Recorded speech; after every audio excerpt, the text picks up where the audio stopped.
Queridos amigos, queridas amigas, que Deus nos abençoe em mais um evento, em mais um encontro de espiritualidade. Vamos nos preparando para esse momento que nos leva a vincular com o mundo espiritual, que está sempre atento, está sempre próximo de nós. Onde estivermos, vamos conectar o nosso pensamento a Deus. Vamos abrir o coração, abrir a alma, para que as benesses divinas caiam sobre nós, nos enchendo de força, de esclarecimento, de proteção, para que prossigamos na nossa trajetória evolutiva. Diante desses dias difíceis, é imperioso que tenhamos a prece como hábito, para que ela nos dê norte, nos dê suporte vibratório e vinculação profunda com Deus, para que alcancemos as metas de felicidade que estamos buscando. Então vamos nos conectar com os mensageiros espirituais, os nossos amigos, companheiros, desencarnados, e evocar nesse momento o anjo da guarda. Esse amigo fiel que conhece a nossa história e sabe exatamente do que precisamos. Vamos então fazer a nossa prece de abertura.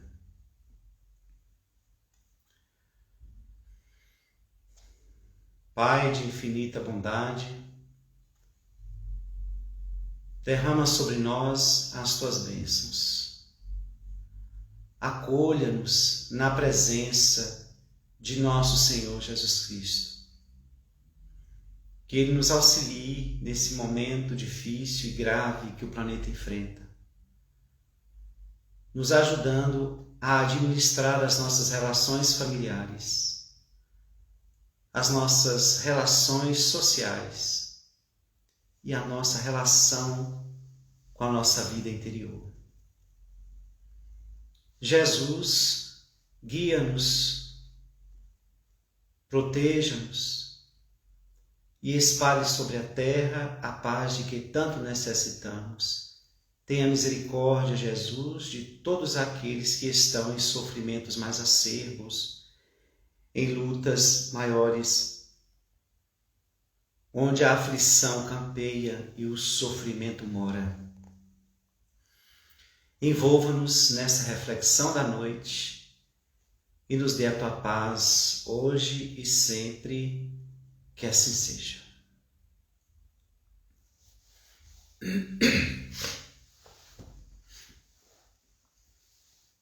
Hoje o tema amor e casamento.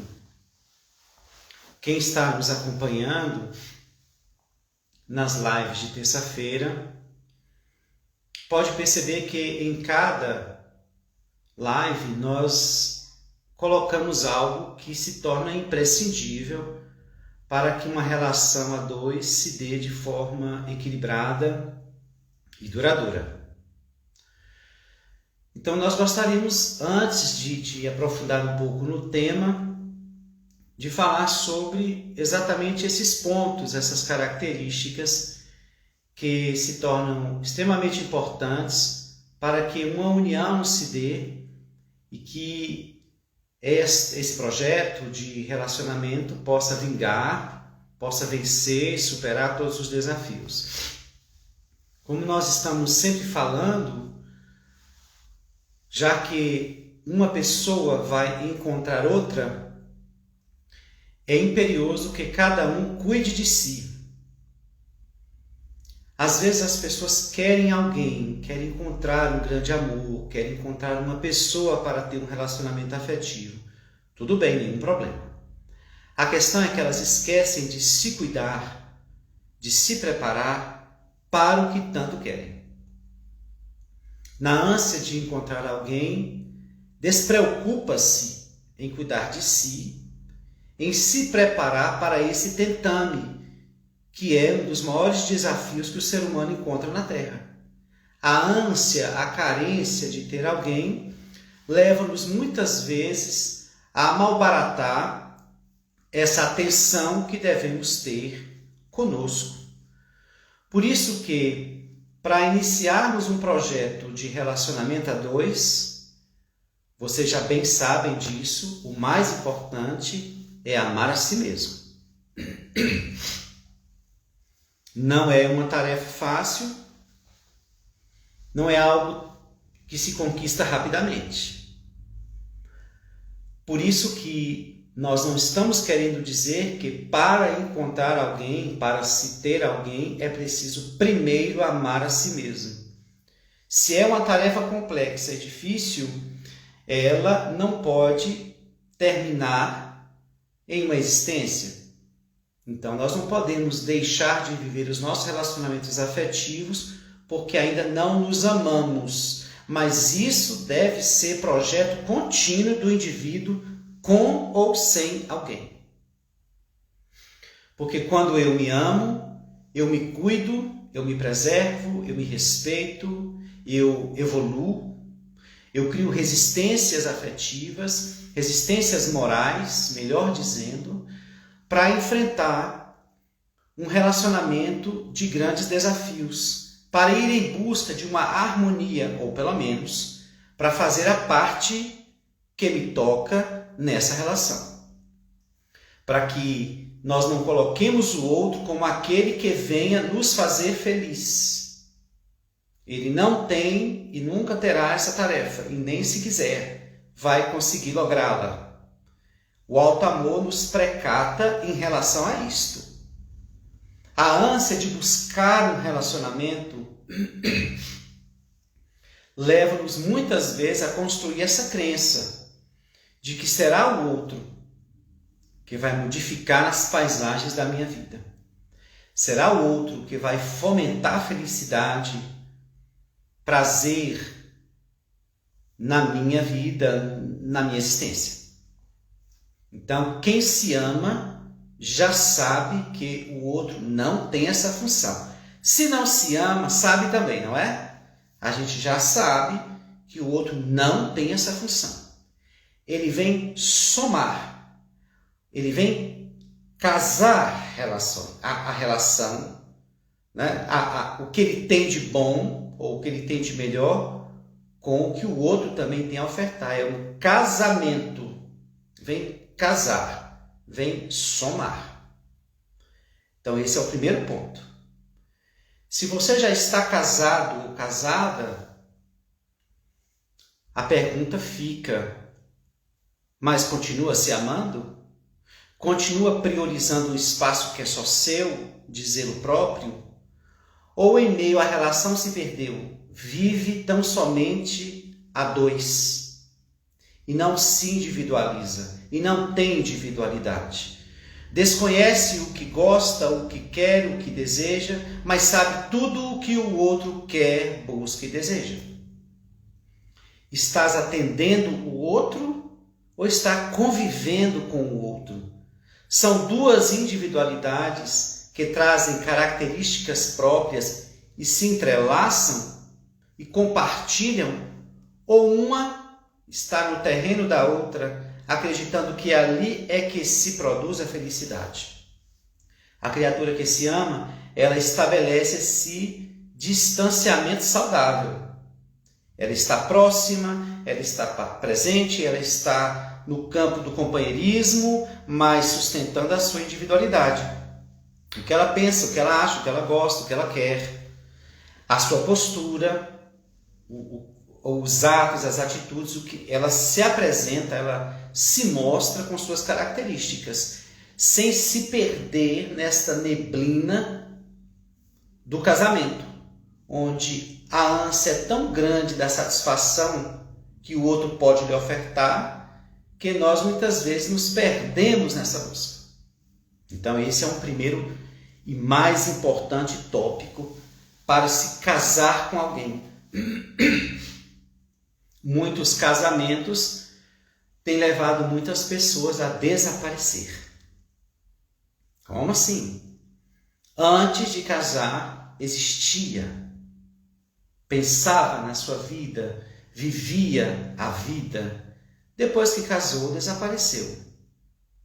Tornou-se súdita ou súdito de alguém. Apagou o seu desejo para atender o do outro. Então, desapareceu. Quando se fortalece o alto amor, a criatura se descobre, ressurge, mesmo no casamento. Se surge tarde, depois de muitos anos de relacionamento, é claro que vai ter uma trepidação na relação. O outro vai estranhar. Quem é essa pessoa que está aí agora dizendo o que quer, o que não quer, o que gosta, o que não gosta? Ou trazendo posturas que havia abafado. Posturas naturais do próprio comportamento, da própria personalidade. Ocorre um estranhamento. Se esse trabalho de alto amor, de cuidar de si, de apresentar-se como realmente se é, está se iniciando numa relação que também está começando agora, que é bom. Porque assim o outro vai percebendo que não casou com uma cópia.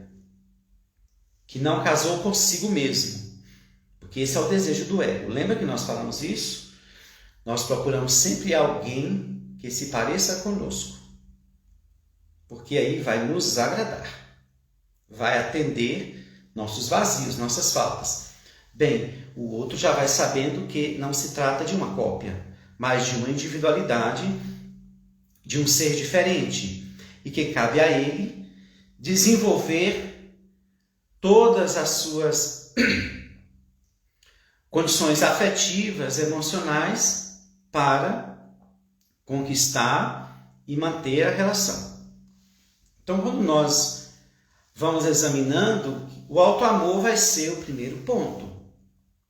Se você está numa relação afetiva dependente do outro, você já está numa situação de aprisionamento psicológico.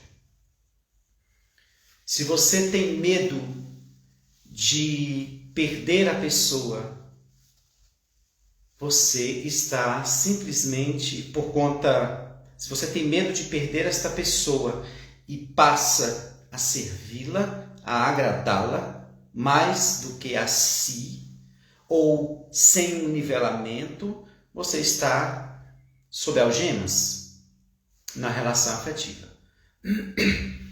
Quando as pessoas dizem o casamento é uma instituição falida, nós estamos falando de quem?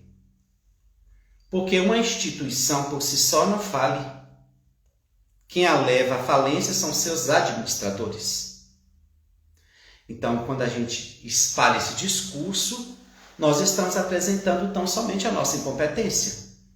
No que tange manter uma relação com amor, com fidelidade, respeito e com alegria, com disposição para sustentá-la. Então, se a instituição casamento está falida, isso é por conta da falência moral daqueles que se envolvem na manutenção desta. Então, compreendendo que há em nós fragilidade, vamos examinar primeiramente aquelas pessoas que querem casar. Não é? Tem pessoas que sonham em casar. Mas eu quero casar. Natural. Quer ter uma união, quer ter alguém próximo, quer compartilhar. Que bonito. Mas precisa construir esse alto amor. Precisa entender que vai compartilhar, que não vai controlar, que o outro, ao casar, não é seu. Esse é outro ponto que advém do egoísmo. As pessoas casam e usam até o pronome possessivo, meu, minha. Né? E isso não é só um discurso vazio da boca para fora. É psicológico mesmo, é interno. A criatura se sente dona da outra, porque criou um vínculo pelo casamento.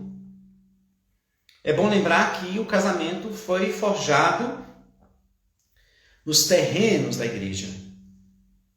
O Espiritismo vai mostrar que o verdadeiro casamento se dá no encontro de almas e não no fortalecimento de uma relação de corpos. Há pessoas que estão casadas, vamos colocar assim, na igreja, no cartório, faz todo o ritual, né? E põe aliança, né? Psicologicamente numa construção imatura de que ali está selando algo, um laço que para a doutrina católica, por exemplo, deve ser inquebrantável, né? Algo que enlaça, que segura, esse é meu, essa é minha. Começa por aí, o início da falência do casamento. Ninguém é de ninguém.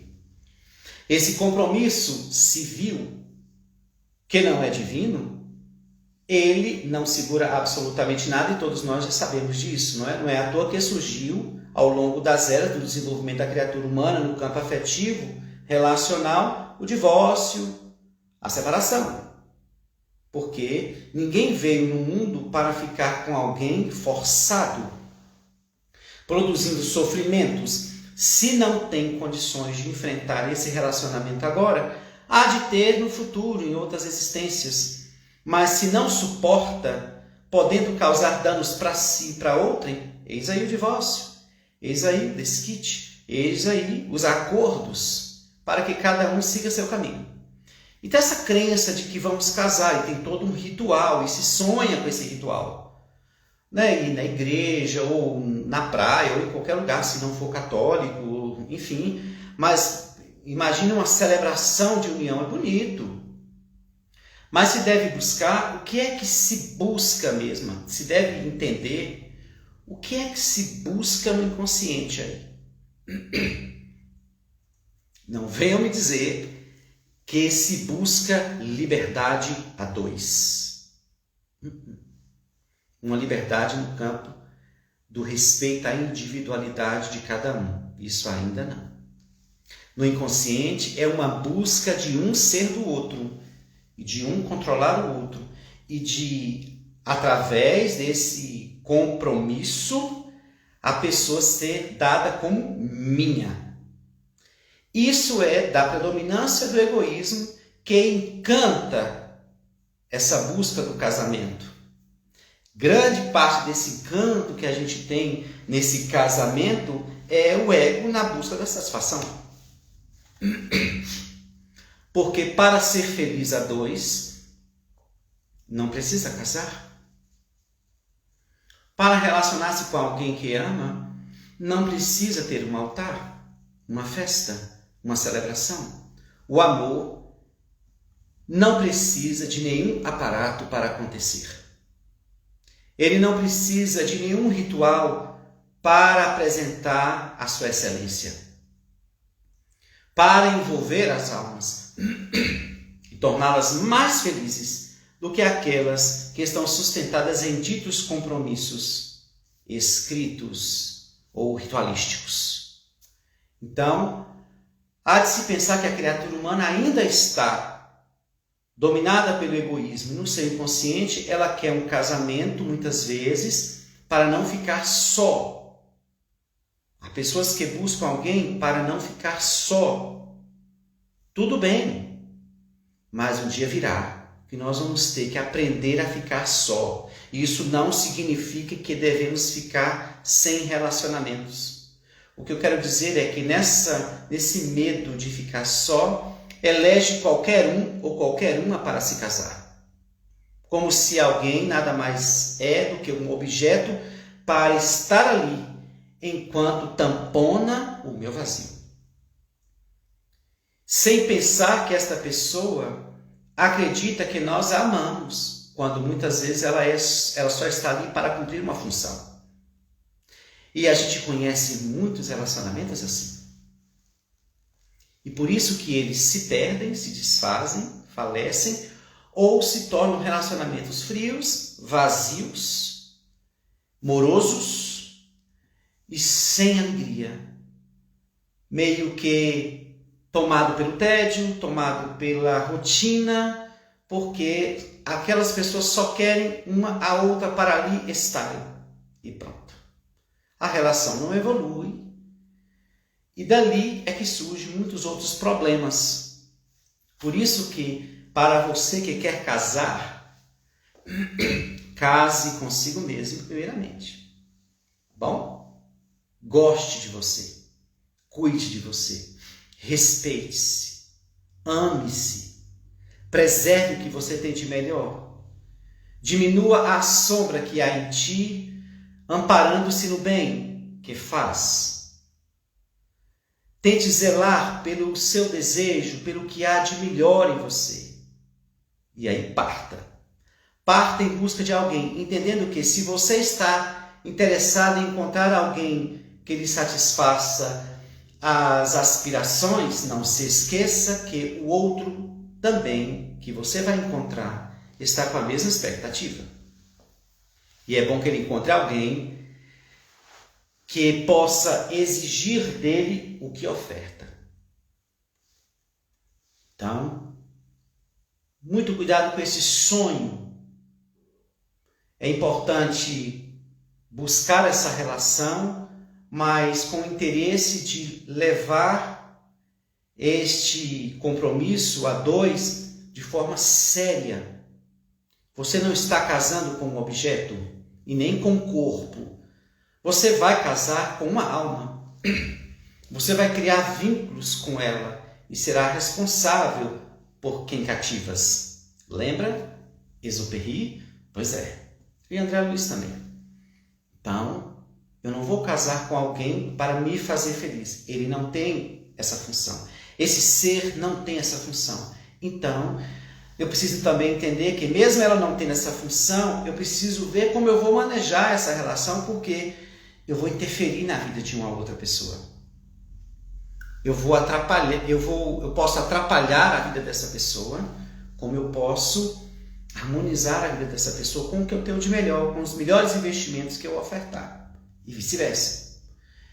Então, mas eu queria uma pessoa assim, assim, assim. Muito cuidado com essa construção. Porque o amor, por exemplo, quando estamos interessados em amar alguém, quando estamos amadurecidos para que esse sentimento vigore, ele não faz escolhas assim. Quem faz escolhas assim é o ego. Tem que ser assim, desse jeito. Então, aí chega a pessoa e fala, não, mas tem esse problema, não, mas tem esse defeito. Então, bem, aí, se for para casar com quem não tem defeito, só mesmo Jesus de Nazaré, que já está casado com a humanidade, com o universo e com o Pai Maior. Não tem como. E a gente não pode ter tanta exigência, sabe por quê? Porque a gente não tem muito para dar também.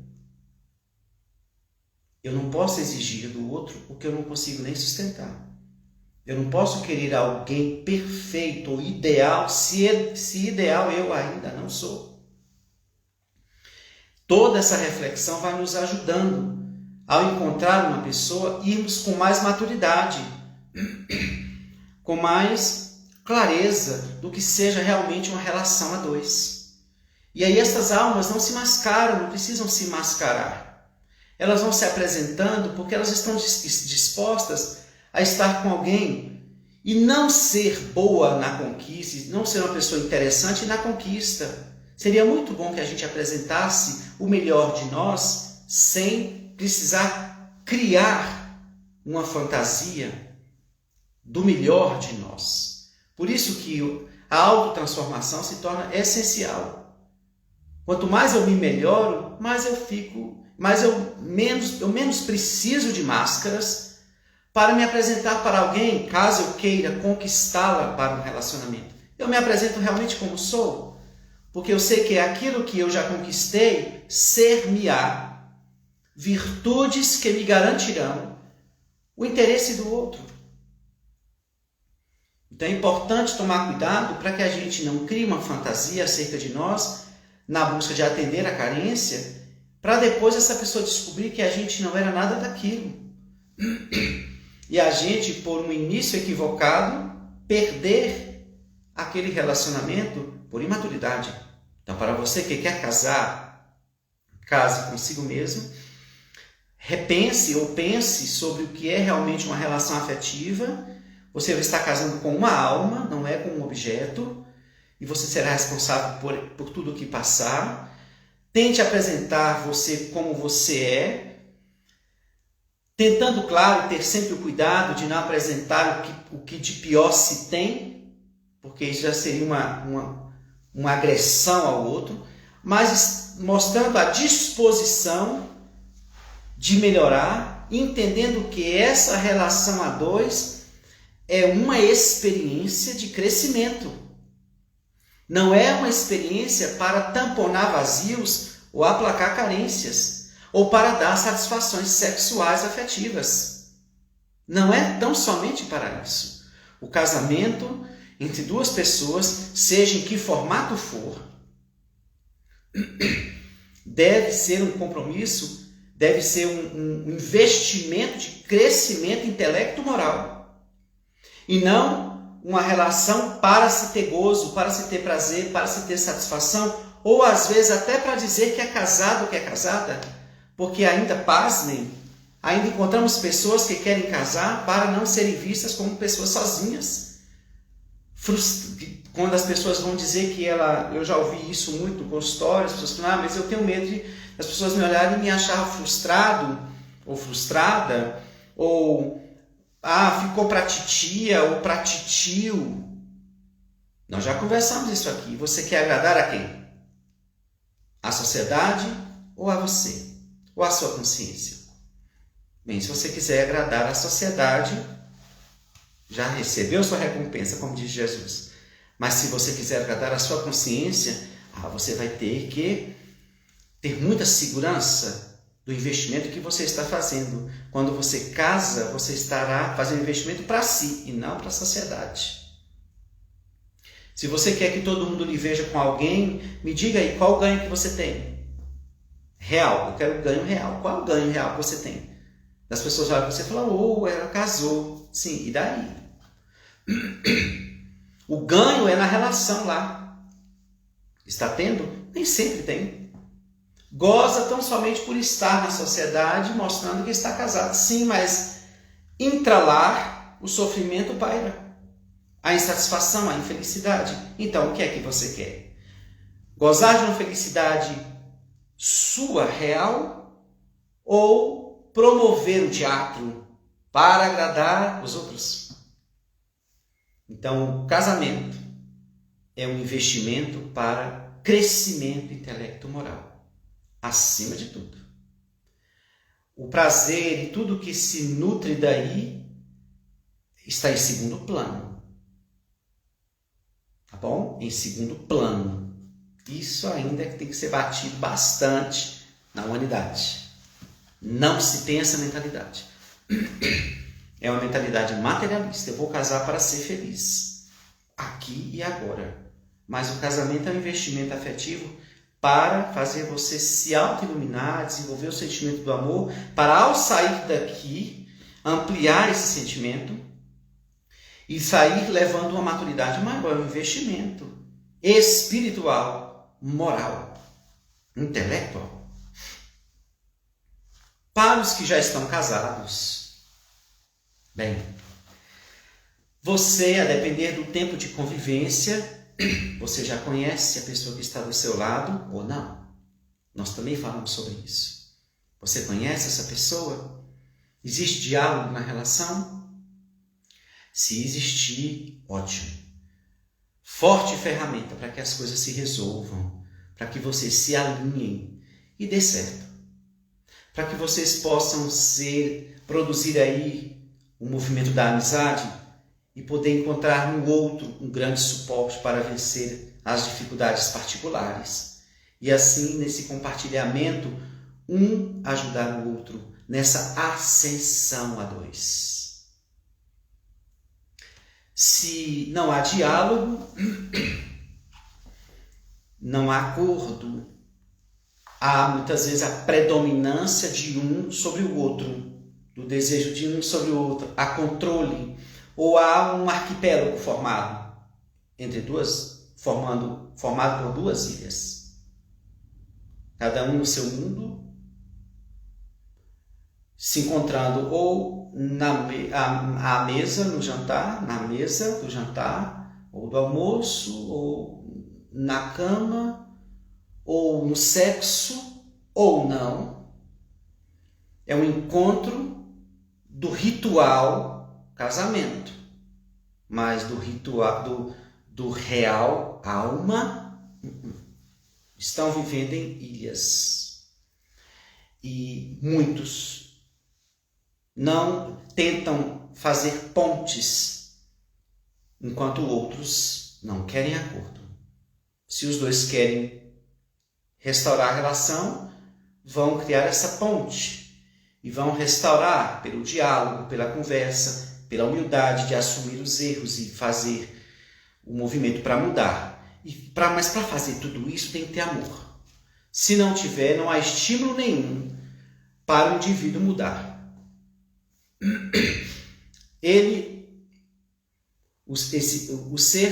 O indivíduo ou o cônjuge vai colocar sempre obstáculos, ou nos apontando o erro, o problema está conosco, ou não querendo sair desse lugar, não querendo fazer suas mudanças. Não, o problema está no outro. Tudo bem que a gente tem problemas, tudo bem que a gente contribui na relação. Sim, mas o outro é o quê? Santo? O problema só sou eu que estou produzindo esse caos? Então, cada um se ama perceber a parte que cabe a cada um mudar. Do contrário, será uma relação estranha. Bem estranha. E que relação estranha é essa? Sem sabor. Sem gosto. E muitos casais, quando entram nesse patamar, aí eles fazem com que a relação sexual ganhe força na relação. Ela ganha um lugar mais especial. É a busca animal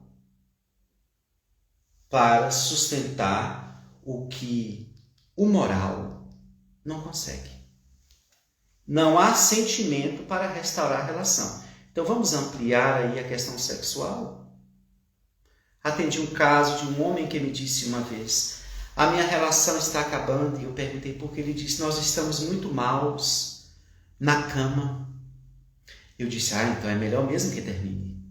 Porque a cama, o sexo, nunca foi base para casamento nenhum. Se fosse assim, as meretrizes eram as mulheres mais felizes do mundo. Ou os garotos de programa. Então é melhor mesmo que separe. Porque se você está baseando a sua relação na cama, é claro, é visível que o amor passa longe. O sexo é um departamento da relação afetiva. A gente sempre fala, ele pode ser o brinco, mas ele não é a orelha. Pode ser uma joia no pescoço, mas não é o pescoço. As joias embelezam o corpo, mas não é o corpo. O sexo embeleza a relação, mas não é a relação. Ela deve ser construída, mantida pelo sentimento do amor.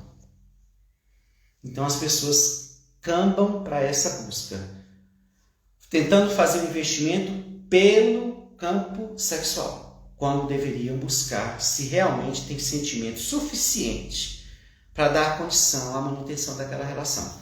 E quando não fazem isso, partem para o adultério, para a traição. Procura outra pessoa. Porque traz o discurso de que meu casamento não está bem e eu vim lhe encontrar, eu vim lhe buscar, eu vim lhe... Não? Eu já repeti isso aqui, vou repetir que eu acho importante. Um homem me procurou para falar que ele estava apaixonado por uma mulher mais nova do que a esposa dele e que ele não sabia o que fazer. Eu disse: mas eu sei. Ele arregalou os olhos e disse: sim, o que é para fazer? Eu falei: separe. Diga para sua esposa que você está apaixonado por outra e separe. Ah, mas ela é a mulher da minha vida. Como assim, mulher da sua vida? Aí a mãe dos meus filhos. Ela foi uma companheira a vida toda. Eu falei: vá lá dizer isso para ela. Diga que você só quer ficar com ela porque ela é a mãe de seus filhos e é a grande companheira, para ver o que ela vai lhe dizer. Então você vai ter que decidir. Está apaixonado? Olhe para a sua esposa e diga: me desculpe, eu me apaixonei por outra pessoa. Não posso lhe enganar, porque já que você é a mãe dos meus filhos, é a grande companheira de todos sempre, é mais do que digno dizer a verdade para ela, mesmo que doa. Pior é ela ser enganada. Só que o egoísmo não deixa esses enfrentamentos acontecerem. As pessoas vão driblando dentro do casamento. E se você está casado ou casada e está vendo a relação enfraquecendo-se, faça alguma coisa. Fale. A não ser que você se acostumou na submissão, no medo de ficar só, no medo de perder tudo aquilo que tem. Mas eu quero sacrificar-me pelos meus filhos. Fique à vontade. Mas não pode reclamar, né? Do peso do sofrimento que está produzindo a si. E não pense que seus filhos não vão perceber ao longo do tempo a infelicidade que paira no lar em que estão. Então, houve muitas pessoas que utilizaram esse discurso como fuga para não fazer uma separação quando as almas já estavam distantes. Mas eu não posso separar. Eu tenho meus filhos. Tudo bem, há situações e situações, não é? Às vezes filhos pequenos, tem toda uma questão. Mas nós já vimos pessoas falando, colocando com os filhos como problema. Não, eles vão sofrer muito. Vocês acham que eles não vão sofrer vendo uma relação falida? Ou eles não vão desenvolver a inteligência com o tempo e perceber que ali não há nada? E que isso também vai interferir na vida deles? Ao perceber a ausência do sentimento que eles deveriam ter, ou pelo menos ser estimulados a conquistar, que é o amor. Então, várias desculpas surgem. O mais importante é entender que o casamento se faz com duas pessoas diferentes, que devem respeitar suas individualidades e que devem compartilhar o que tem de melhor. E na sinceridade, no diálogo, na humildade e no interesse de crescer o amor, tornarem-se amigos também para nessa interação crescerem.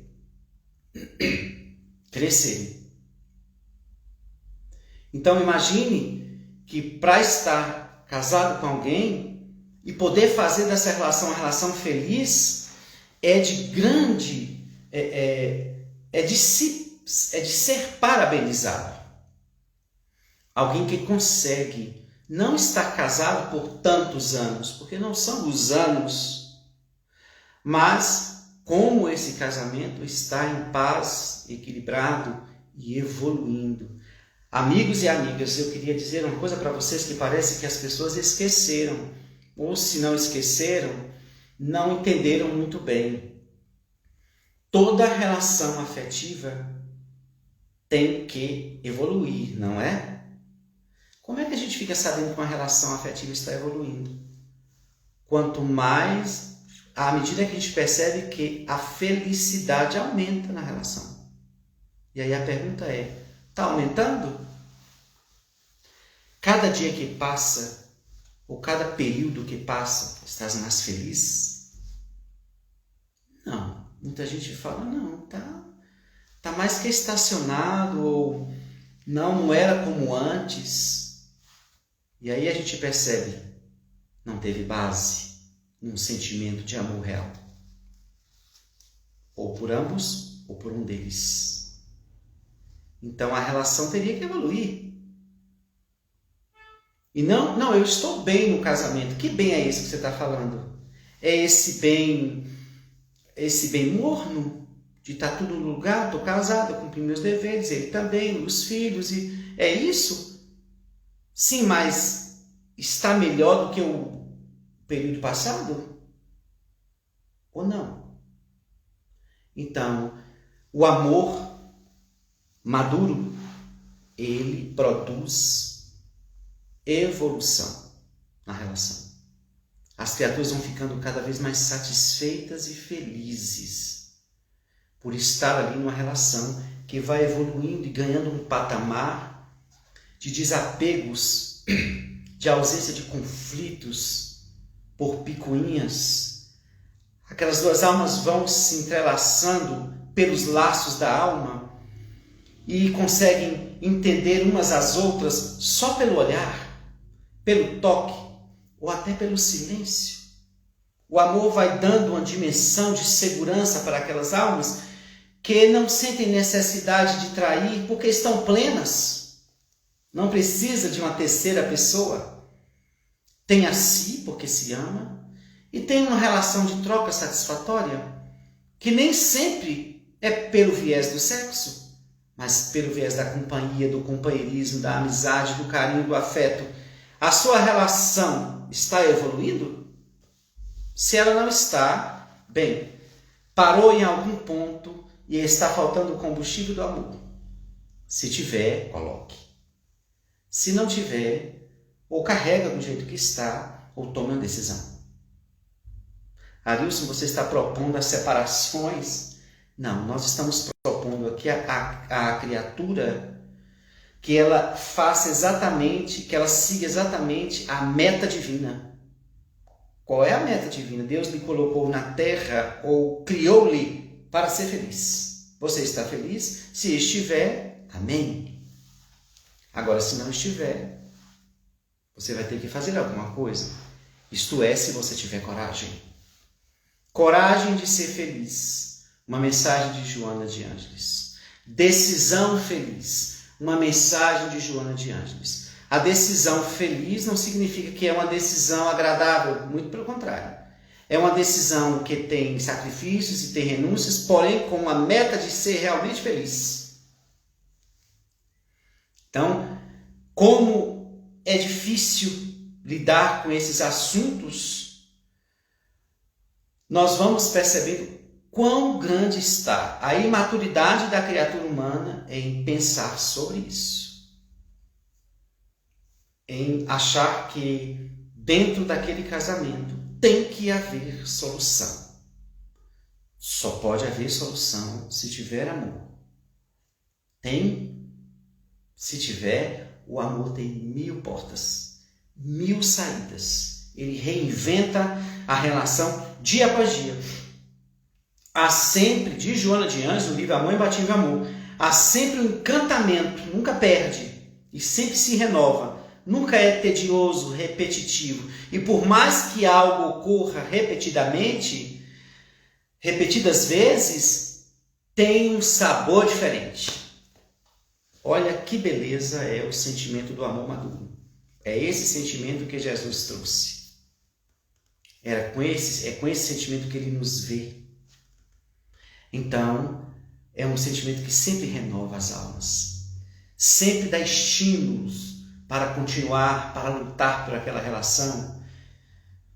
Se abatem com o conflito, mas o amor vem e o só ergue novamente e restaura aquilo pelo perdão, pela compreensão, pelo pedir desculpas. Há pessoas que nem pedir desculpa pede, porque senão o orgulho tomba. Então, se é um casamento, tá bom, tá casando, não é? As duas partes. Cadê a sua? Cadê a do outro? Não fez um contrato? Pois é. Uma sociedade, vamos dizer assim, afetiva? Pois é. Você que tem um sócio, e o sócio não faz nada, não dá nada, não oferta nada. Ué, sociedade é essa? Que casamento é este? Onde um dá mais do que o outro. Ou onde um é mais satisfeito do que o outro. Onde um é mais livre do que o outro. Não é casamento, é um aprisionamento. É uma relação desequilibrada. Eu falo desequilibrada porque ela não está alinhada pelo viés da igualdade. Não há felicidade tão quanto para ambos. Por isso que nós precisamos pensar em quando quisermos casar ou estando em busca de um casamento. Nós precisamos nos atentar para isso e entender que é uma tarefa difícil. Falei muita coisa e parece que eu vou ter que fazer outra live com o assunto, porque o tempo esgotou e tem muita coisa para se falar no relacionamento a dois. Vou pensar aqui para ver se a gente faz uma segunda live com o tema, tá bom? Muita paz a todos. Sigam-me no meu canal, se inscrevam lá no canal do Francisco de Assis, estão sempre postando palestras que fazemos e comentários espíritas. Muita paz a todos, até mais.